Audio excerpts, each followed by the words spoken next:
अब हम आप नए तीनों बच्चों से मैं क्या सवाल कर रही हूँ, कायमा जाविया किसे कहते हैं? कायमा जाविया किसे कहते हैं? कौन बताएगा मुझे? जिस जाविये की पैमाइश 90 दर्जे हो उसे कायमा जाविया कहते हैं। तो आप मुझे कायमा जाविया बनाकर बताएंगे आप तीनों? Yes teacher. चलिए शुरू कीजिए, कौन बनाएगा पहले? आप बताइए।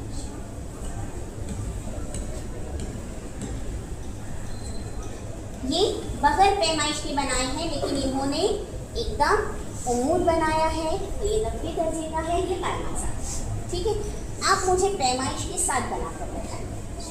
ये 0 दर्जे का, ये 0 दर्जे का, अब हम इसे सीधा लेके जाएंगे और 90 दर्जे का, ये बन गया कायमा जाविया।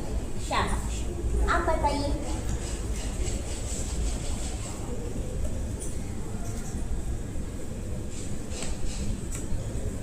ये कायमा जाविया है। कायमा जाविया है। इसी तरह से देखिए तीनों की शक्लें एक जैसी, ठीक है, वेरी गुड। ठीक है, अब अगले पर